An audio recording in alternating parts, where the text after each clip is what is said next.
New to CuriosityStream, explore the world of caves miles underground Yours is the first light ever to illuminate this cavern. with wonders never before seen. Amazing. Watch the Curiosity original Underworld.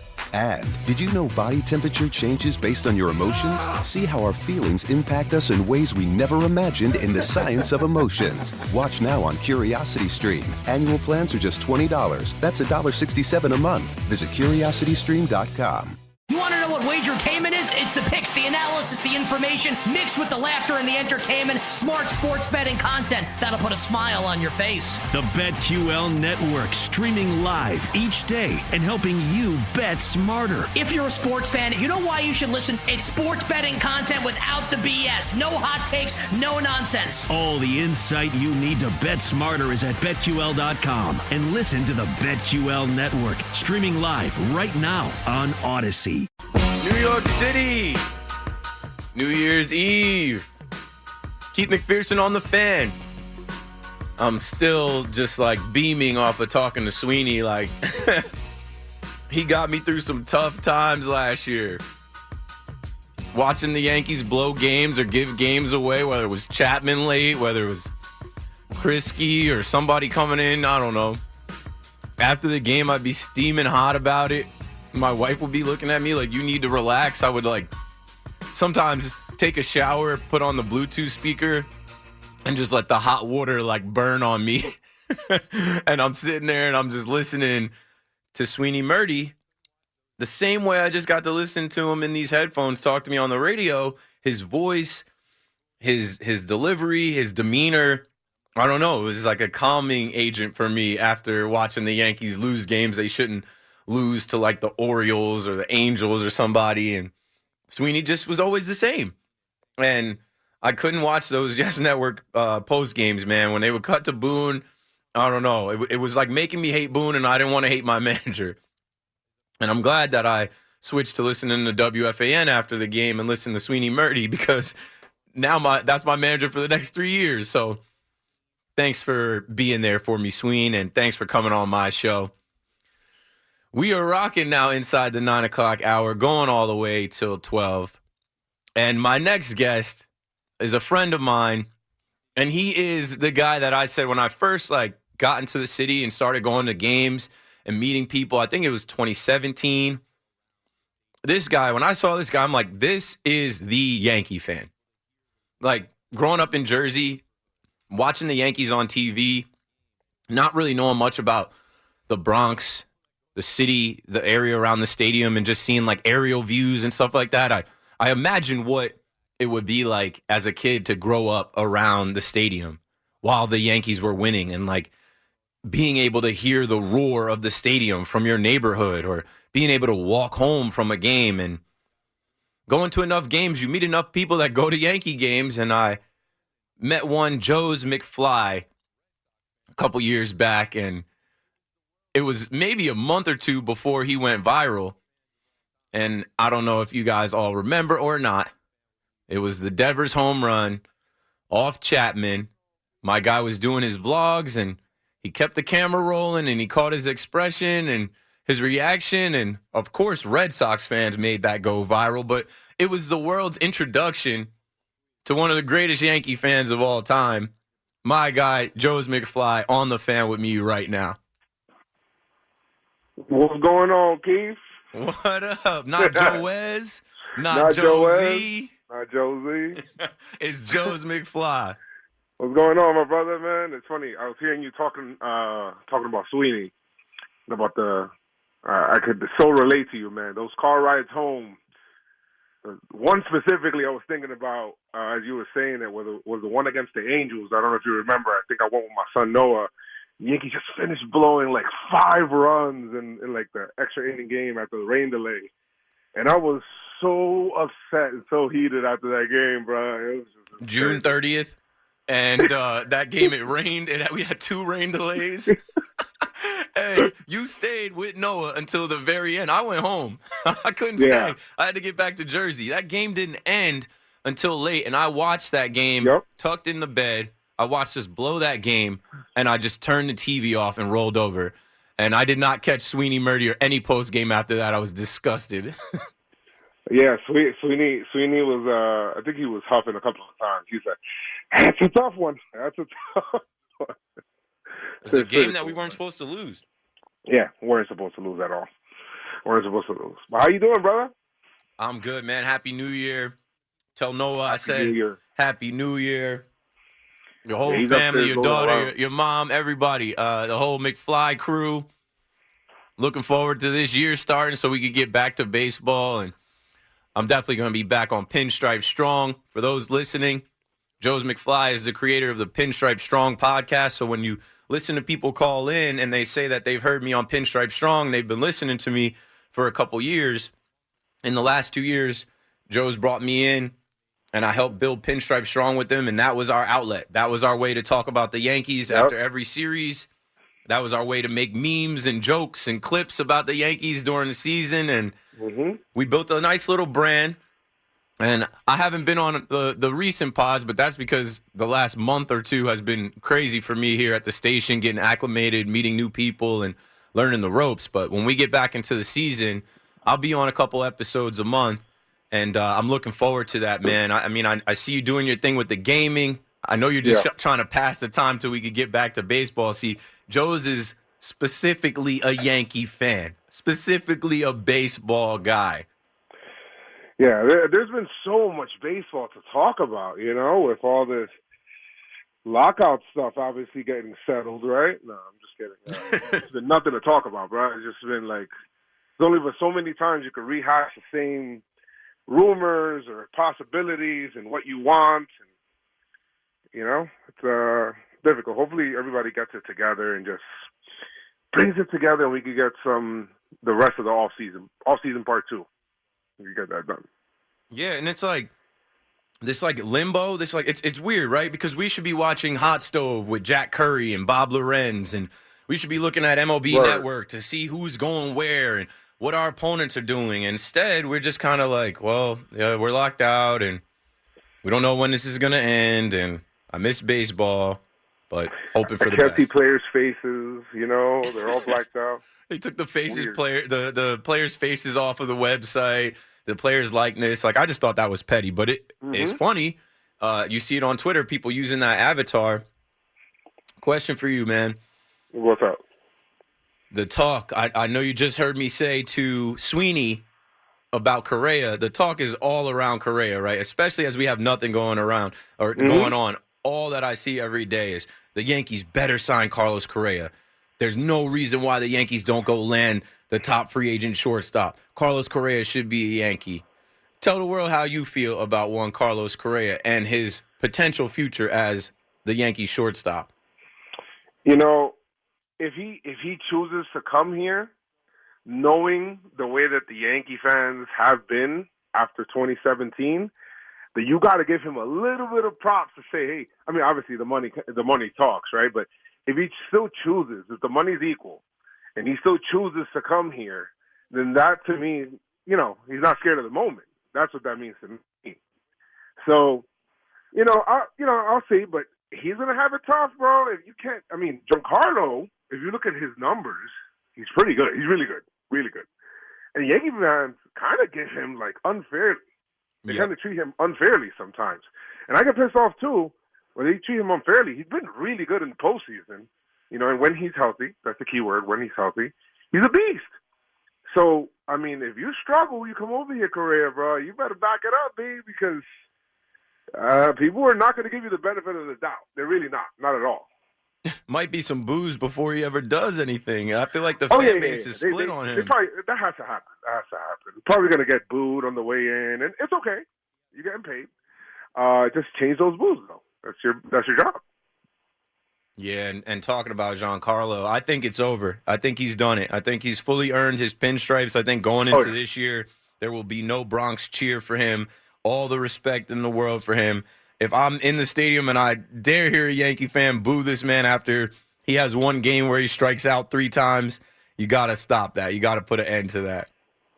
I was getting upset last year hearing it after the postseason he had in 2020, but then, the pandemic and whatnot, whatever. I said, okay, let's see if he does it again. And he did it again. So And then, remember the series against the Red Sox too up at Fenway. It's like he's getting big hits, bro. Like, let's cut him the benefit of the doubt. He's doing well, and he's always a joy to you're talking about Sweeney Murdy and things like that in the post game.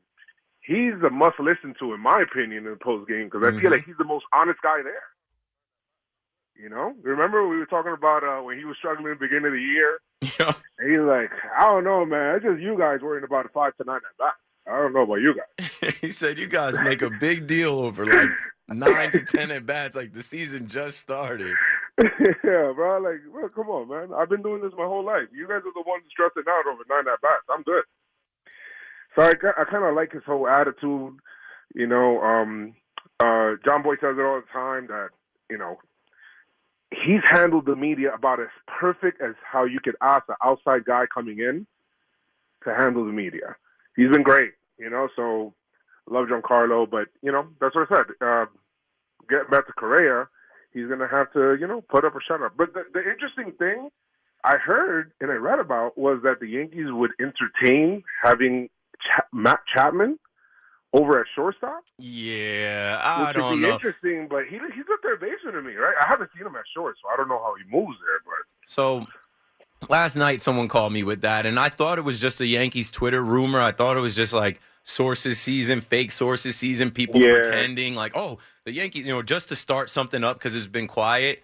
But then I read an article about it, and supposedly Buster only mentioned it to Michael Kay on the Michael Kay show. So, I mean, if Buster's saying it and putting his name behind it, then maybe there's some type of truth to it, but it's always like a twisted version of the truth. Well, but why we got to play people out of position? Isn't this the same problem that we keep happening, man? That's what the Yankees love to do. Roogie, you go to third. And Tyler Wade, we'll put you in left. And Gleyber Torres, you're in short. We just put guys where they can't play, like where they're not naturally good at that position. And then when we wonder why, like, there's errors, there's throwing errors, there's mistakes, guys are just not ready for the – yeah. We don't need to get another player that we put in the position that's not his true position. Let's put guys where they belong and get it done. And also with Matt Chapman, like, where did that come from? A couple months ago, we were sure that we were getting Matt Olson. Yeah, I mean, I'll take both. I'll be honest with you. If you have no problem, I'll take both, I mean, if the A's are actually doing this, like, fire sale, right, they let Bob Melvin go. So as soon as they let Bob Melvin go to San Diego, people are like, oh, they're going to get rid of this whole team. But I don't know if that's exactly what they're planning on doing. And like I always say, there's 29 teams in the New York Yankees. These other teams are not trying to help us. I just don't think that there's a trade with, think about Cashman, what he's got to give up to get Matt Olson and Matt Chapman. He's not going to do it. He's not going to get fleeced. Well, at that point, if you're going to trade for Matt Olson and Matt Chapman, you're going to give up those kind of pieces? I mean, what's just giving up extra pieces to get Manaea or whatever? At that point, you're already paying through the roof. Just do it. Just go all in. Yep, get us a starter too. And then if we're doing that with them, it can't just be for prospects. It's going to be prospects and probably a couple starters. One of the first things I thought, I'm like, okay, who are we sending to them? Gleyber Torres, Gio Urshela? Like, who's going? Luke Voigt? It'll be interesting. I think a lot of stuff depends on what's going to happen all around the league, with the CBA. I was getting really mad, prior to the lockout because I'm like, oh man, the Yankees didn't do anything. And if you notice, all of the big market teams, except for the Mets, we gotta put them in there. You gotta show the Mets some respect, right? But except all the big market teams like the Yankees, Dodgers, the Red Sox, for the most part, didn't really do much.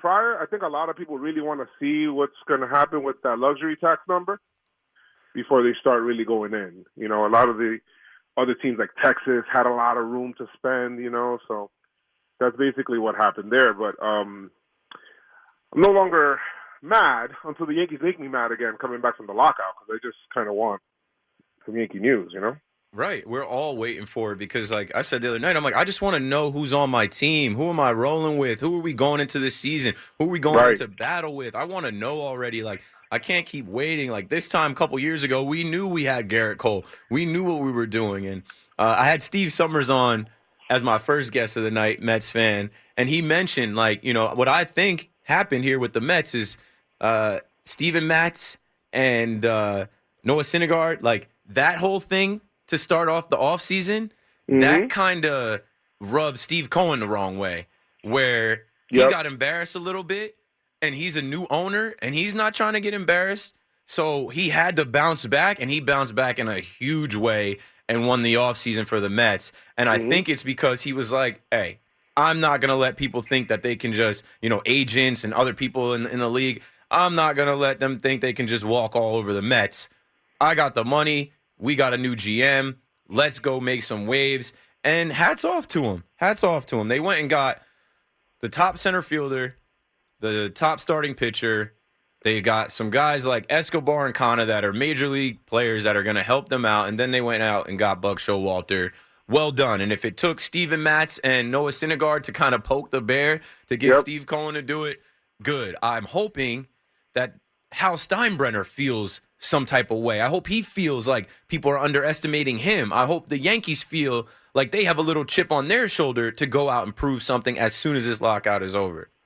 That would be nice if they thought that way, but I feel like the way that the Yankees have thought in recent years is like real methodical. Like, hey, this is our 5-year plan, our 6-year plan. We don't want to deviate from it, So, but hey, if they got under the luxury tax, maybe it's for a reason.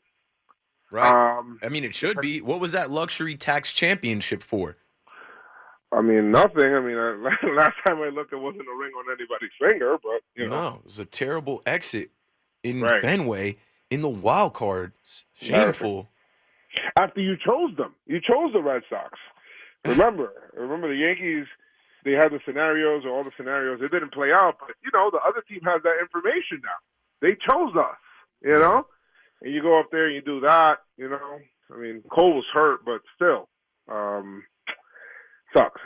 We were at that game, bro. The Sunday game where we clinched, where we couldn't take 2 out of 3 from the Rays. But we clinched in that last Sunday game, and it took Judge in the last. I think it was the last out of the ninth inning. It was like a barely win, and the Rays kind of, we kind of barely got out the stadium with a tail between our legs, kind of with a win, still celebrating. But it's like, man, we barely did it. And you know what? Shout out to the Rays for keeping the Yankees honest too, man. Hopefully they look at this in the future and, maybe not disrespect regular season games. How about give me the best lineup you can in day games, every day game? That'll be nice. Yeah, no punt games, no openers where we open up with Nick Nelson or something, or Asher Wojciechowski gets a start. No disrespect to the Nelsons or anything.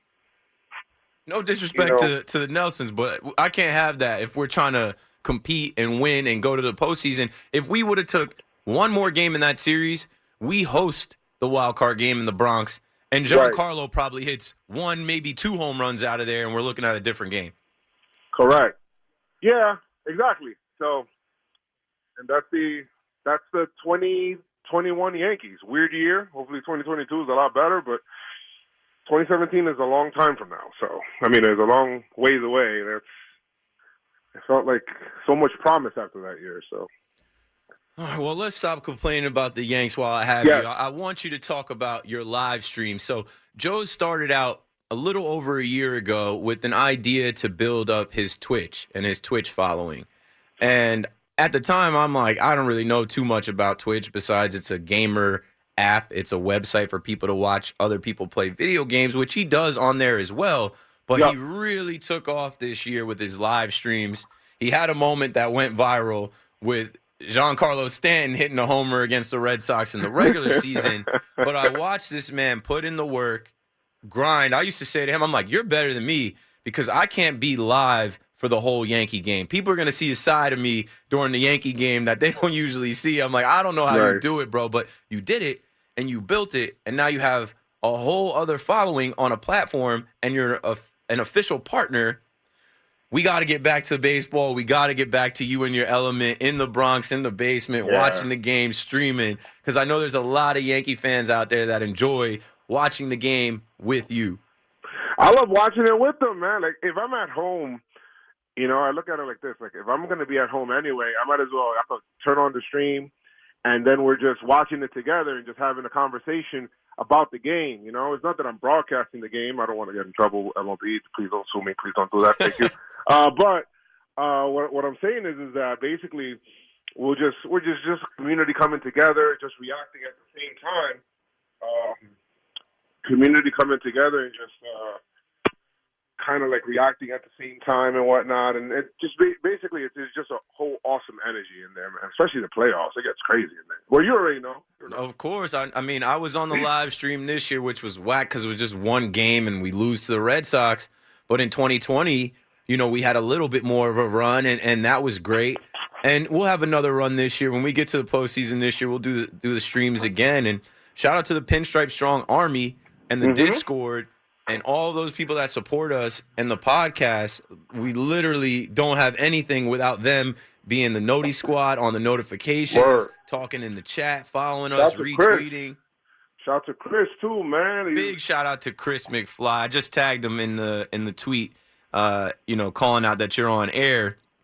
I miss Chris, man. Chris picks. I gotta hit up Chris to talk about some of these albums, and we definitely got to do some live streams and some pods. Once we get some Yankee news, when you ask, you're like, when you coming back to the next pod or do the next pod? I'm like, when there's something to talk about. I don't want to be on a pod for an hour crying about, we're in a lockout. There's no baseball. The Yankees haven't done anything. I don't know if we're going to run back the same team with Aaron Boone. Mm-hmm.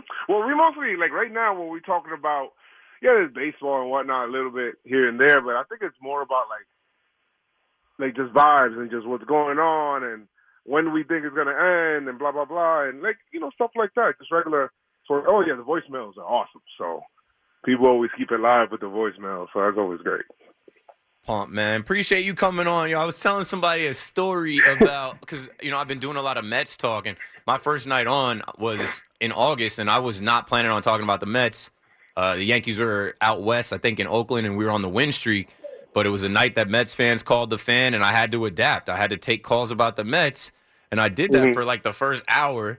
And then I was talking to someone about, me going to Citi Field. And I do like Citi Field as a Yankee fan. And now that they've got Buck and a better team, I'm definitely going to be out there. But, how fun was that Saturday? I was just about to talk about that. September 11th game that you and I went to at Citi Field. That was the best baseball environment I've been in all year.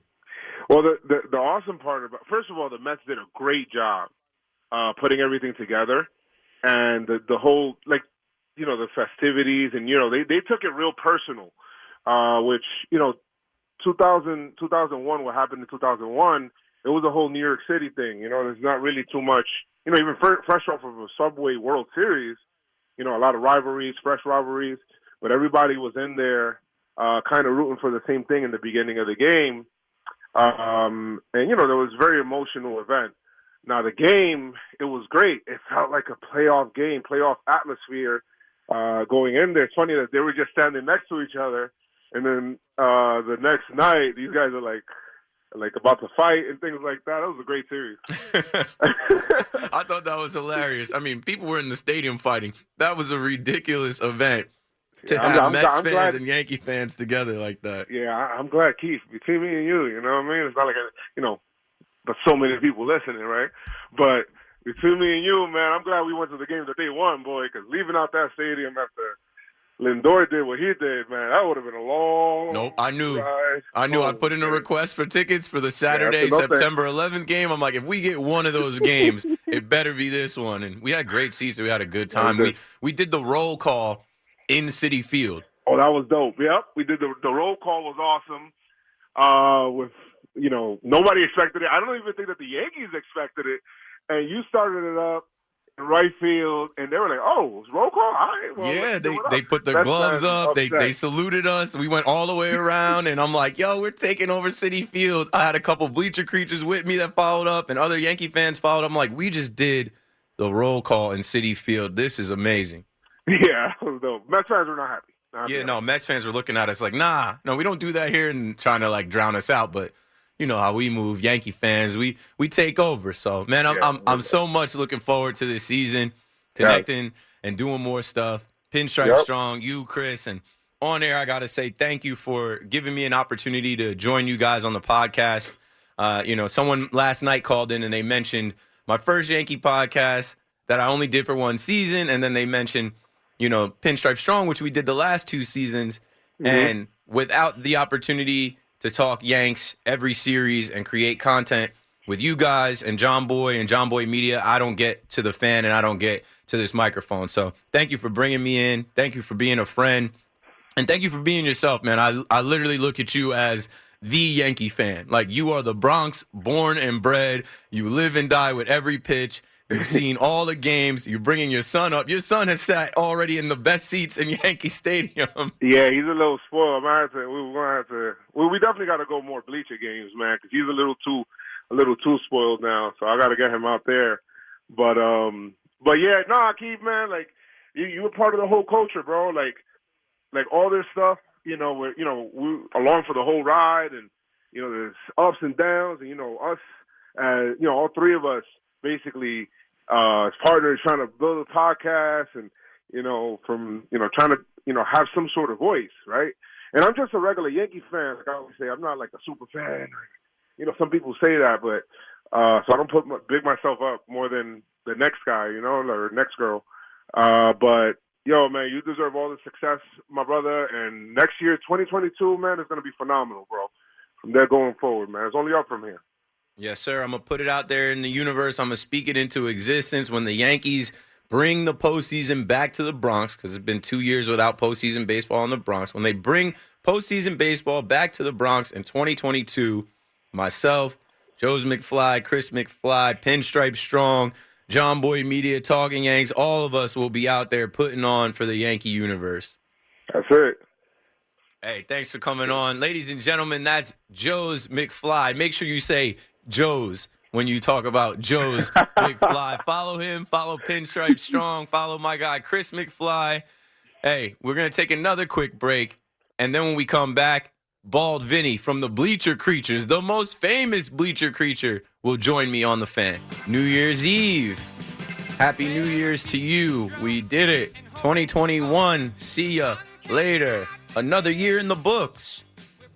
So far tonight, I have had on Steve Summers, Eddie Gonzalez, Sweeney Murdy, Joe's McFly. I don't think I'm forgetting anybody, right? I think that was it, right? Yeah, those are the four so far. Our fifth guest is coming up. We definitely have a fifth and a sixth. Stay tuned. But I got to intro this guy. And I've been giving everybody the best intro I could give them and a little background maybe of how I know them. And in 2014, I was in the MLB fan cave. You've probably heard me say that a ton, but it qualifies some things and some people, right? I was a Yankee fan that represented the Yankees that season in the fan cave. It was Derek Jeter's final season. And I had seen Bald Vinny for years in commercials. The Yes Network did a ultimate fan road trip, and he was in that. I remember watching that. And I don't know, I just admired the guy. He was the first one making Yankees t-shirts. Now you see everyone making a Yankees t-shirt and selling it online. If you want a Bald Vinny t-shirt, you can get them online, but you also could just show up to Billy's on a Saturday and go pick one up. That's what I do. And when I first met this guy, I was nothing. I mean, I'm still nothing compared to what I plan on being and what I hope to be one day. I've made some moves, but when I met him in 2014, I was just freshly in the fan cave coming out of New Jersey, and we reached out to see if he'd come to the fan cave and do an interview for our podcast called Fan Cave Radio. 2014, we were ahead of the podcast wave. We should have probably kept that, but Bald Vinny was nice enough to come to the cave, record an episode with us, explain some things to us about his business and what he's done with the Bleacher Creatures, with his T-shirt line, with his merch sales.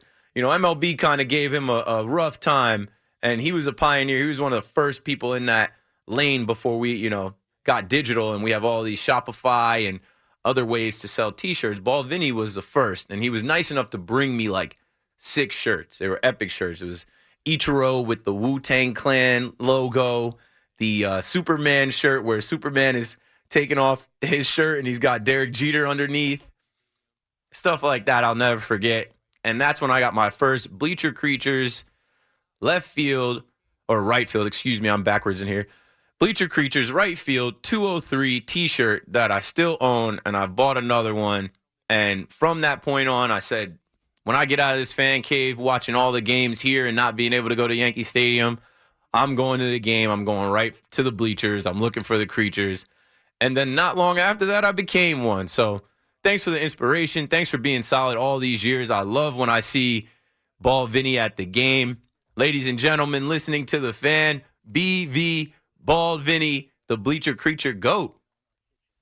Oh, man, thank you for that introduction. That is absolutely incredible. You know I'm a huge fan of yours since those days of 2014. And, you know, I don't like too many people, but I will always support you and try to make the grind happen out here. And before we get started, I got to give a shout-out. My man Lucas is listening to his first WFAN experience right now in our kitchen. Awesome. So got to give him a Happy New Year from the GOAT right here.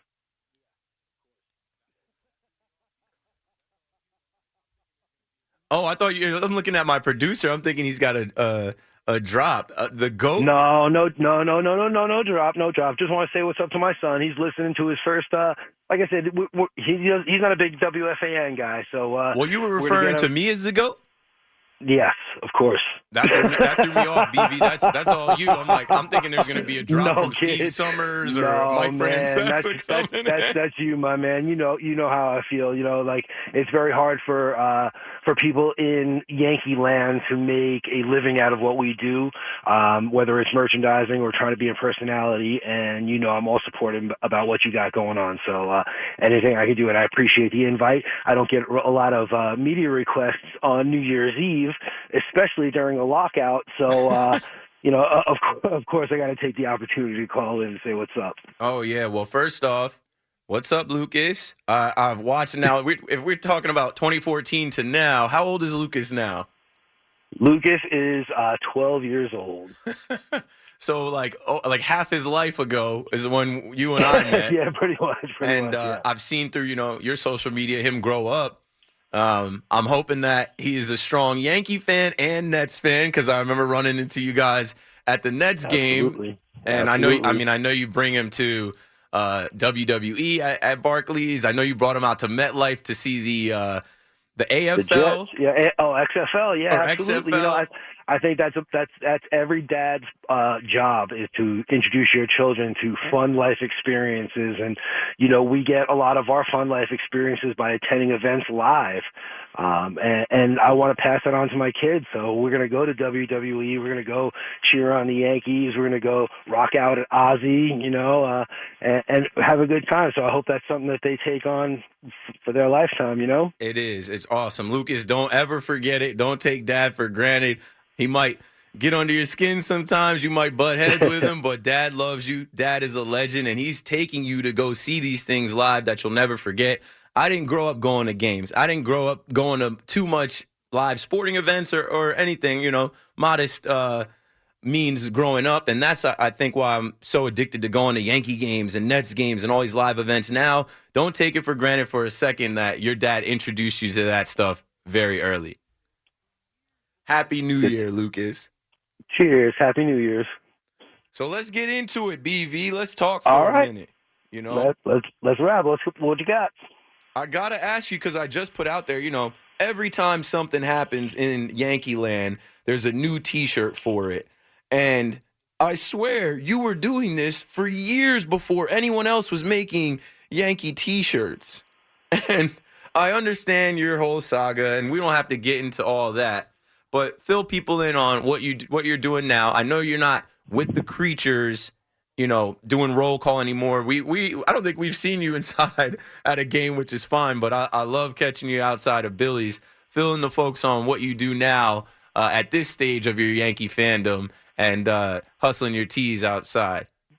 So, I haven't been inside a game since 2014, Jeter's last year, but I'll always be a creature. The creatures will always be part of me. We'll always be one and the same. You know, I work for Bang Energy. I sell energy drinks 9 to 5, Monday through Friday. We come out with a new flavor every 90 days. Check us out, 7-Eleven, 2 for $4.29 every day. But, of course, you know, we represent the Yankees 24/7. So when I can get up there on the weekends, we go up there, we hustle our merch. And, you know, it's always been about creating apparel for true hardcore Yankee fans. Back in the day, I always used to say, if you're going to Modell's and you're picking up your first Derek Jeter shirt, we're a little too advanced. Now I changed that to, if you're going to Dick's and you're going to get your first Aaron Judge jersey because neither Modell's or Jeter are around anymore, that's how it kind of advanced. We're like the hardcore fans, little smarter T-shirts, not your typical, Mets suck or this, we try to be a little creative. And, it's been a fun time. Really, the best part is the exposure to Yankee fans, people that come up from out of town or take their vacation and come up to the Bronx and make it a point to come check me out or see what I have. That's what keeps me going. That's what's getting me going for 20 plus years out there on River Avenue. And even though times change and I don't go to games anymore, you still got to represent, and I try to do what I can for Yankee fans and put out all that original apparel when things happen. It might not be, I'm not like one of those guys that prints on demand. We silk screen here. It's all quality, garments. So sometimes it takes a little bit of time. It's not like those, somebody says something cool and all of a sudden there's a shirt, on Spreadshirt or whatever. But we pick and choose, and we try to keep our finger on the pulse. So hopefully we're making some gear that Yankee fans like to rock. Definitely. I mean, I'm going to pick up some more shirts. And now that I know, I forgot about the Bang Energy stuff, but now that I'm on the air, maybe we could figure out how to talk off air about how to get influencer marketing or some type of advertising deal with me and Bang Energy. I'm down for that. Absolutely. You need all the caffeine you can get, especially you're pulling these long hours. So Yeah. 300 milligrams of natural caffeine, no artificial colors, no flavors, no calories, no carbohydrates. We get it going for you. Yeah. No more Red Bulls or amps for me. No, those are terrible.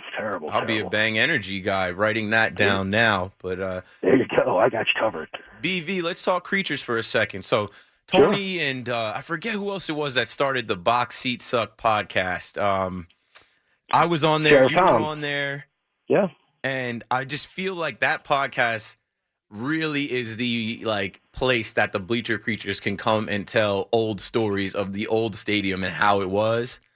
I have this dream one day, and I'm putting it out there. Maybe somebody listening will help me. I have this dream one day of doing a documentary on the Bleacher Creatures, past, present, and future, and obviously not giving away too many of our secrets or too many of the things that go on that we all keep private or whatever, but shedding a light on the real fans, right? Especially after last year. I had this idea last year because I think Mark, a.k.a. Balls, Mark, he was in an interview or did an interview with maybe the New York Times or Daily News, and it was about how the Bleacher Creatures, being locked out of the stadium. We had the 60-game season, and the Bleacher Creatures were all going through withdrawal because it's our way of life to talk about the game, meet up before the game, link up in the stadium, watch the game together, chant together, and then go party after the game together. So I know you probably can't tell us any real stories on air. We got to,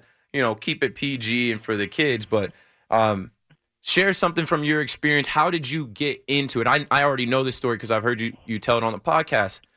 How did you go from working in the city, being in New York, to getting in with the Bleacher Creatures? You tell your story, and then I'll tell mine.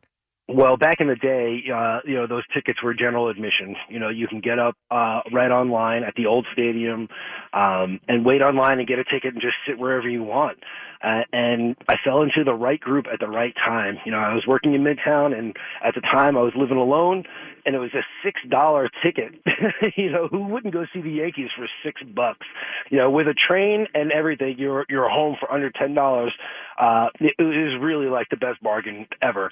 So I wound up going to games because I really had nothing else to do, and it was just such a fun atmosphere out there, and people were having such a good time, and I'd never really experienced that at a live event. Most other sports, especially football fans, you only have 8 home games a year. Yankee fans, you can get 8 home games in a nice homestand. So it makes it completely different where you can put in a little bit more time, and the ebb and flow of the season, you kind of live through that a little bit more. And I was fortunate that my first real season was 1998. that's a pretty good season to kind of go through, in terms of Yankee fandom. So, I was pretty much hooked right after that. And I just couldn't stop going. I mean, it was such a fun time in '98 that I was hooked. Yeah, and that's such an awesome story. And like, I wish that the Yankees can get back to the World Series so that the new age creatures could live through some of those times. But the memories that you guys have, some of the stories that I've heard, and like trying to, envision you guys in the old Yankee Stadium, the way it was built, the way it was set up with the bleachers, like it's different now. Right. I mean, I know we can't recreate it, but we do have a little bit of our own group now. It's still like the fraternity. It's still like passed down. And I'll tell my story. In 2018, I actually quit my job, my last corporate job doing social media digital marketing in the city. I had quit that job with no job lined up in like June of 2018. And I knew what I was going to do, at least my next like course of action. I wanted to get into creating content and being in the Yankee world. Because for me, I'm like, if I'm up here, right, and I'm working in the city, I'm commuting from Jersey, and then I had moved closer, and then I quit my job, and I'm like, okay, well, now I'm up here with no job. I'm like, what do I really want to do? What do I really want to work in or be in?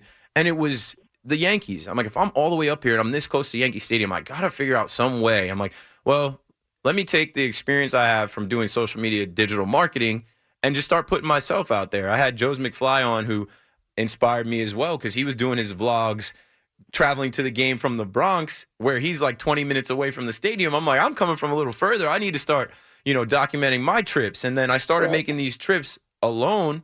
At first, I used to beg people, please come to the game. I got extra tickets. Hey, anybody want to come to the Yankee game? It's Jeter week. I got an extra ticket. Somebody come to the game with me. I'd put it on Facebook. I'd put it on Twitter, and it'd be crickets. I didn't always have followers. I didn't always have this many people to check in with. So I was like, whatever. I'm going to go on my own. I don't mind going to a baseball game alone. Actually, I prefer it because there's less like things involved with you actually getting to the game, getting in the game, seeing the game, and doing what you want. But if you go to the game enough and you go by yourself enough, you'll meet people, because the same people go to the game, whether they're season ticket holders or whether they are the Bleacher Creatures La Bodega family. So I just stumbled into 203, going to 203 because it was where the energy was, where the real fans were. And next thing you know, I start meeting some guys, and it was as simple as this. Yankees win, we're singing Frank, and somebody says to me, hey, man, you want to go get a beer? And I'm like, of course. Like, they're not selling beers in here. Where are we going? And without asking too many questions, definitely had probably 10 beers that night. And followed. I don't even know who it was that I followed, but then I stepped into this other world of the Bleacher Creatures and started shaking hands, meeting people, and seeing what was going on in Yankee Stadium, outside Yankee Stadium, in the Bronx, in that area. And I was like, wow. I'm like, I've seen these guys on TV. These are the guys that hold the flags. This is a guy, I've seen this guy's jersey. Oh, it was almost like characters coming to life that I had watched games and seen.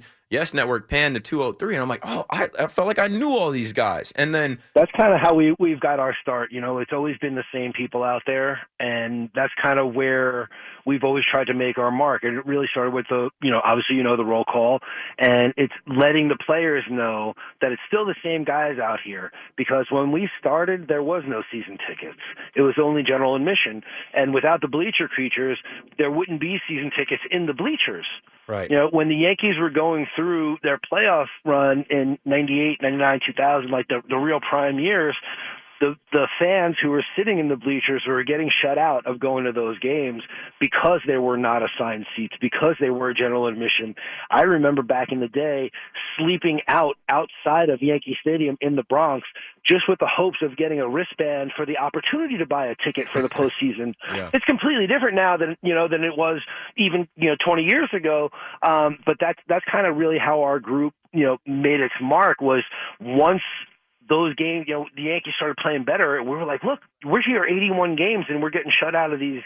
That's when they started putting numbers and letters on all the rows and actually made them season ticket packages and, created a season plan. Yep. And we kind of spurred all that stuff on. Obviously, they helped us move over across the street to the new stadium and keep the legacy intact. And we'll be forever thankful for that type of stuff. Yeah, and then you get the people that come and sit in the bleachers for their one game a year, and they have their, seat that their ticket says, and then they meet all the creatures and they realize pretty quickly, like, we're all over the bleachers. Like, there's people in the bleachers that know each other in each row, and we were at the game last night. We'll be at the game tomorrow. Tomorrow night, right. I've always said, the best social aspect of being in the bleachers is that there's no real defined seats at the bench. So if you have to move back a seat or move over a little bit or slide over or go, it just lends to the social aspect. So you become friends with everybody you sit around, whether you want to or not, just because it gets packed during roll call, it gets packed during God Bless America, it gets packed during this. And, so you make friends with the people that sit around you, and it just becomes, a natural part of going to the game. You become friends with those guys, and they become family eventually. Yeah, and there's so many guys, and I want to shout people out, but I don't want to leave anybody out, so I try not to say names. But shout out to all of the gang and the guys, the OGs that come back and pregame with us, and then they get the games in with us, and then the new guys that kind of get initiated in, and they got to do a certain amount of games, and they got to be in the roll call. And last season it was funny because we were doing roll call, and right after roll call, somebody was like, "You're in my seat." Meanwhile, I had seats in the 100 level. I just happened to be with the gang. So I said to this dude, and he kind of had an attitude, and it's New York. There's tourists. There's people that just, I guess, try and be tough. And being tough with me in the bleachers is not really going to get you too far. I'm surrounded by like 20 guys that have my back. And I said to this guy, listen, if you wanted to, or he said I was in his way, like, could I move over? And I'm like, listen, if you wanted to be able to see the game, you should have bought tickets in Legends. You're out here in the bleachers. We're out here every single game. I will move out of your way so you can see, but just letting you know, we just did roll call. The game just started. This whole thing is going to move around and shift through all 9 innings. And I literally said to him, I said, I'll be back. I said, I'm going to leave in like the 3rd inning. I'll be back later in the game to check on you and see what happened. And afterwards, he like laughed, bought me a beer, shook my hand, and was like, man, it's so fun out here. I'm sorry for like approaching you in that way. I just didn't know. Right. I'm like, it's just a different experience out there, and I encourage all hardcore, passionate Yankee fans, give it a try at least once. Make it. And I'm sure most hardcore Yankee fans who are listening to the fan on New Year's Eve have already been out there. But if you haven't, definitely come check us out in 203. Yeah, it's awesome. Hey, BV, I don't want to take up too much of your time, but we'll connect. It's always a blast. It's always a pleasure seeing you at the stadium. You've been nothing but supportive of me, and I just try and be supportive of you as well. I feel like, you kind of help pass the torch to me. I feel like you're the most famous creature. You're like the media darling of the creatures, and the creatures kind of give us slack for being, too much in the media. And that's kind of become me now. No doubt. And I've told you this personally, outside of being on the radio, but I do support you 100%, and I got your back. Anything you need from us or the creatures, you got the power of 203 behind you. So this right now that you got started, it's just the beginning, my man. You got big things ahead of you, and I'm happy to be a part of it. Yes, sir. Thank you so much. Bleacher Creatures, we're on both sides of the phone tonight, in the studio and at BV's crib. Keith McPherson and Ball Vinny representing Section 203. We got to take another break. We're approaching 10 o'clock. I've got at least one more guest. Stay with us right here on The Fan. New to CuriosityStream, explore the world of caves miles underground Yours is the first light ever to illuminate this cavern. with wonders never before seen. Amazing. Watch the Curiosity original Underworld. And did you know body temperature changes based on your emotions? See how our feelings impact us in ways we never imagined in the science of emotions. Watch now on CuriosityStream. Annual plans are just $20. That's $1.67 a month. Visit CuriosityStream.com. 'Tis the season for Christmas music magic, and all of your favorite holiday stations are now here with the Odyssey app. Let it snow with songs that bring Christmas cheer wherever you go. Warm up your home with holiday music from home entertainment devices like Roku, Chromecast, Sonos, and more. Just look for the Odyssey app. Want to access more stations through your car? Try out Odyssey with Waze or Apple CarPlay. Plus, listen to your favorite Christmas radio stations on your phone with the Odyssey app. This Christmas, your holiday favorites are all on Odyssey. How's your mental health? I'm listening with Dr. Christine Moutier. Mental health is a part of all of our lives. It's something that we can learn about. We can find safe ways to get support and to really deepen our own knowledge of how do we turn that idea that mental health is just like our physical health, it's a part of our lives, into actionable strategies to actually live better and to reduce our risk for suicide. Explore more at imlistening.org.